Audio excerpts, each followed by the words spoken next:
हम आपका conflict management यानी विवाद प्रबंधन के इस सत्र में स्वागत करते हैं। यह सत्र आपके कार्यस्थल पर विवादों को प्रभावी रूप से प्रबंधित करने के लिए एक मार्गदर्शिका के रूप में काम करेगा। इस सत्र पर हम 4 महत्वपूर्ण चरणों पर ध्यान केंद्रित करेंगे जो विवाद प्रबंधन में महत्वपूर्ण होते हैं। पहले हम विवाद को समझने की बात करेंगे, जिसमें हम विवाद के कारणों और प्रभावों को समझेंगे। फिर हम विवाद में हस्तक्षेप और विश्लेषण करने के बारे में बात करेंगे और हम समाधान और कार्यान्वयन को समझेंगे जिससे विवादों को सुलझाया जा सके। अंत में हम निरंतर सुधार के महत्व को समझेंगे। चलिए शुरू करते हैं विवाद को समझने से। इसके लिए हमारे पास 3 मूल्यवान सवाल हैं। पहला, विवाद क्या है? दूसरा, विवाद के कितने प्रकार होते हैं? और तीसरा, विवाद प्रबंधन शैलियां क्या होती हैं? विवाद क्या है? एक साथ काम करने वाले लोगों के बीच अपनी आवश्यकताओं, मूल्यों या हितों में अलग अलग मतभेद होने पर होता है। इसे कार्यस्थलीय विवाद भी कहते हैं। यहाँ एक महत्वपूर्ण बात है कि विवाद हमेशा हिंसात्मक नहीं होता और यह तुरंत पता नहीं चलता है। परंतु यदि इसे ठीक से संभाला जाए तो यह सकारात्मक परिणामों की ओर भी ले जा सकता है। ध्यान देने योग्य है कि प्रबंधित नहीं किए गए विवाद संगठन और कार्यस्थल के लिए महंगे हो सकते हैं। अब हम जानेंगे कि विवाद किन किन प्रकारों का होता है।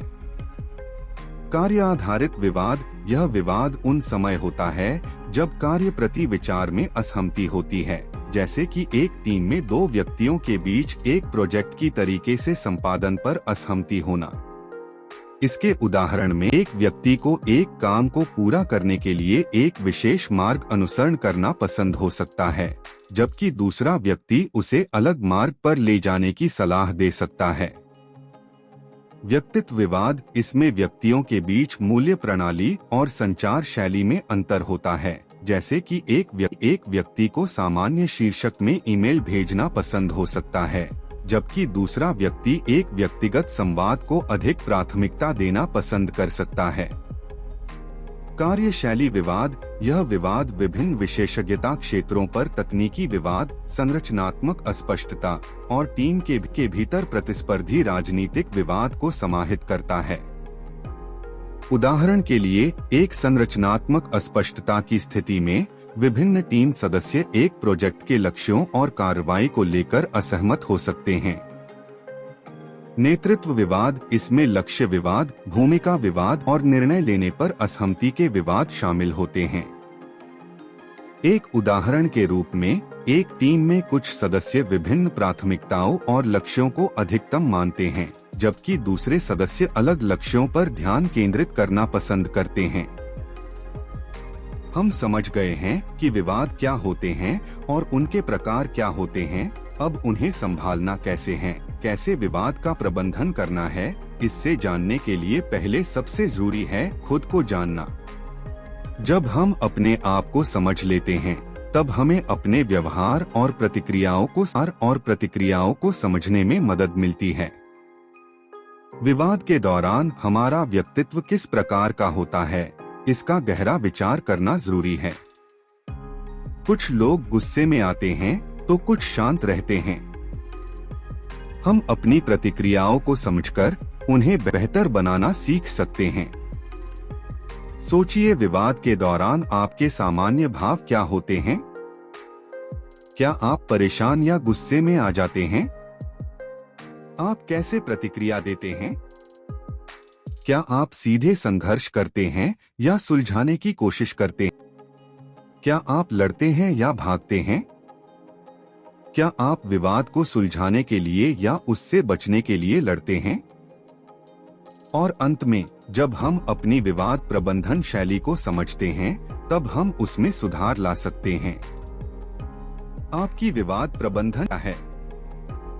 कुछ लोग समझौते के रास्ते चुनते हैं, तो कुछ सीधा समाधान पर ध्यान देते हैं। अपनी विवाद प्रबंधन शैली को जानकर हम अपने आप को और भी बेहतर तरीके से संभाल सकते हैं। विवाद प्रबंधन की शैलियां 5 प्रकार की होती हैं। पहला, समझौता करना, कॉम्प्रोमाइजिंग, न तेरा न मेरा। इस शैली में आप दोनों पक्षों के बीच समझौते करते हैं। यहाँ समझौता होता है लेकिन कोई पक्ष अपनी पूरी मांग नहीं कर पाता।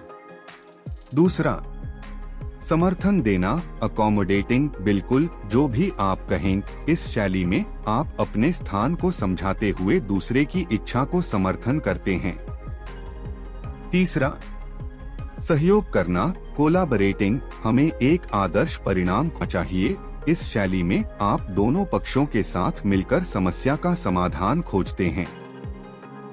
चौथा, टालना, अवॉइडिंग। इस शैली में आप विवाद से बचने का प्रयास करते हैं। और पांचवा, प्रतिस्पर्धा, कंपीटिंग, मेरा तरीका ही सही है। इस शैली में आप अपने मान्यताओं और स्वार्थ की रक्षा करते हैं। ध्यान दें, आप किसी भी स्थिति में इन शैलियों का उपयोग कर सकते हैं और विभिन्न परिस्थितियों में इन्हें भिन्न तरीकों से उपयोग किया जा सकता है। चलिए अब हम हर एक शैली को थोड़ा विस्तार से समझते हैं। एक, टालना, अवॉइडिंग। इस शैली में आप समस्या से बचने के लिए स्थिति से प्रस्थान करते हैं या मुद्दे को बाद में छोड़ देते हैं। यहाँ यह शैली उपयुक्त होती है जब भावनाओं की उच्चता हो जिससे संवाद कठिन हो सकता है, मुद्दा छोटा हो और इसे हल करने की जरूरत न हो, अगली चर्चा विवाद को बढ़ा सकती हो, तो इस स्थिति को टालना समझा जाता है। 2, समर्थन देना, अकोमोडेटिंग। इस शैली में आप दूसरे की जरूरतों और चिंताओं को अपने से ऊपर रखते हैं। यहाँ यह शैली उपयुक्त होती है जब मुद्दा दूसरे के लिए अधिक महत्वपूर्ण हो और उनकी चिंताओं का सम्मान करना आवश्यक हो। हार्मोनी को संरक्षित रखना टीम संगठन के लिए जरूरी हो ताकि सहयोग बना रहे। 3, प्रतिस्पर्धा, कंपीटिंग। इस शैली में आप अपनी जरूरतों और लक्ष्यों को दूसरे से ऊपर रखते हैं। यह शैली उपयुक्त होती है जब अर्जेंट डिसीजंस लेने की आवश्यकता हो, जैसे कि अप्रिय निर्णय लेने के समय। एक पक्ष अपनी स्थिति में विश्वास करे और अपने लक्ष्य को हासिल करने के लिए प्रतिस्पर्धा करे। अगला, कॉम्प्रोमाइजिंग, समझौता। यह मध्यम मार्ग की खोज और समझौते और इसमें साझेदारी से समाधान ढूंढने शामिल है। उपयुक्त है जब समय महत्वपूर्ण हो और समस्या को तुरंत हल करना आवश्यक हो।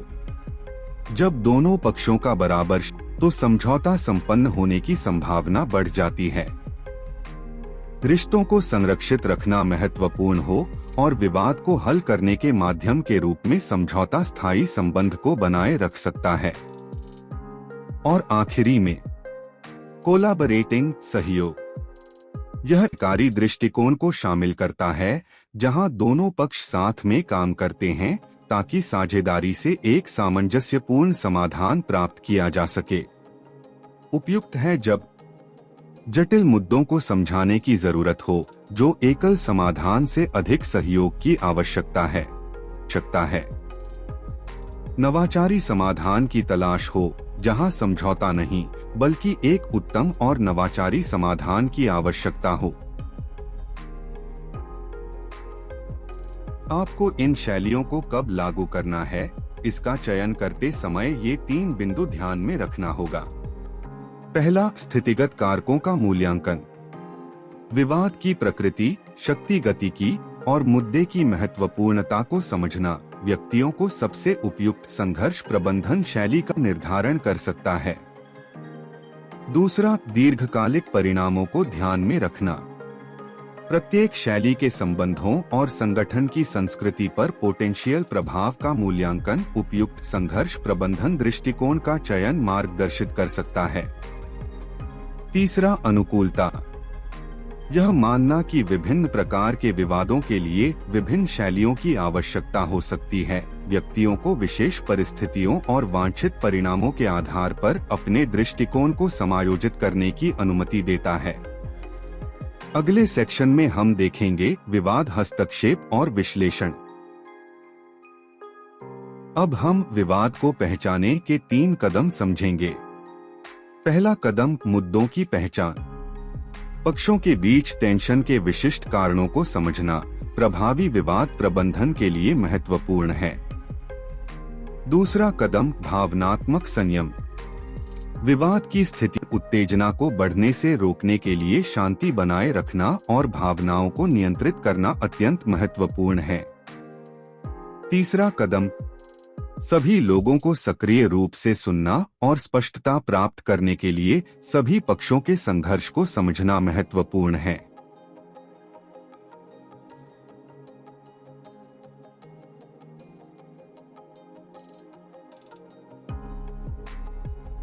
विवाद प्रबंधन का अगला महत्वपूर्ण कदम है प्रभावी संचार और सहयोग। अपनी बातचीत और विवाद प्रबंधन की प्रक्रिया को बेहतर बनाने के लिए मैं मैसेज का उपयोग करें। मैं मैसेज कहता है, यह मेरी दृष्टि से कैसा दिखता है, अर्थात आपको अपनी अपेक्षाएं और अपना दृष्टिकोण स्पष्ट शब्दों में प्रकट करना होगा। अगला, आपको दूसरे पक्ष को बहुत स्पष्ट से वर्णित करना होगा, उनका व्यवहार कैसा है और इसके क्या परिणाम होंगे। फिर भी व्यवहार, भावनाएं और परिणाम को बहुत स्पष्ट और शिष्ट ढंग से वर्णित करें। किसी भी आरोप के बिना इसे विनम्रता से बात करें। अंत में, सहयोग को बढ़ाने के लिए सामान्य लक्ष्यों और उद्देश्यों पर जोर देना चाहिए। ऐसे समाधान ढूंढें जो दोनों के हित में हो। चलिए एक बार विवाद के निवारण की प्रक्रिया को इस फ्लो चार्ट के माध्यम से एक-एक करके समझते हैं। पहला कदम है हस्तक्षेप। यहाँ पर आपको आगे बढ़कर विवाद सुलझाने की शुरुआत करनी होगी। इसके बाद आता है विवाद की पहचान। इस स्टेज पर सहानुभूतिपूर्वक सुनें और असली मुद्दों की पहचान करें। यहाँ आपको अपनी शांति और संयम बनाए रखना होगा। विवाद को अच्छे से समझने के बाद विकल्पों को परिभाषित करें। विकल्पों का मूल्यांकन करें और समझौता और सम्मति का प्रयास करें। अपने विकल्पों में सही समाधान खोजें। इसके लिए देखें कि आपकी शक्ति अनुसार क्या संभव है और सबसे अच्छा कार्यवाही निर्धारित करें। दूसरे पक्ष से समाधान पर चर्चा करें। अंत में कार्रवाई करें। समाधान क्रियान्वित करें, स्पष्ट अपेक्षाएं रूपरेखा तैयार करें और परिणाम की परिभाषा करें।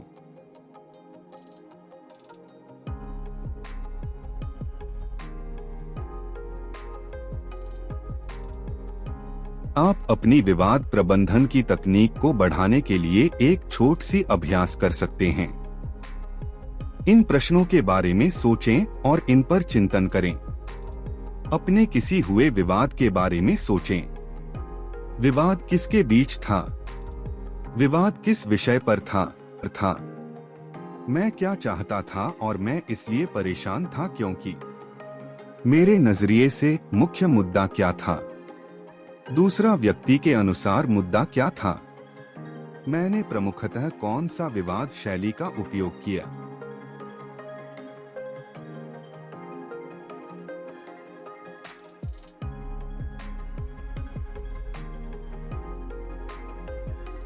आखिर में हमें निरंतर सुधार का प्रयास करते रहना चाहिए। इसके लिए आवश्यक है कि हम जो समाधान पाते हैं उसकी प्रगति का मॉनिटरिंग करें और किसी भी समस्या का समाधान करें जो कार्यान्वयन प्रक्रिया के दौरान उठ सकता है। हमें अपने अनुभवों पर विचार करना चाहिए और लगातार सुधार करने का प्रयास करना चाहिए ताकि भविष्य में ऐसे ही विवादों को रोका जा सके। धन्यवाद।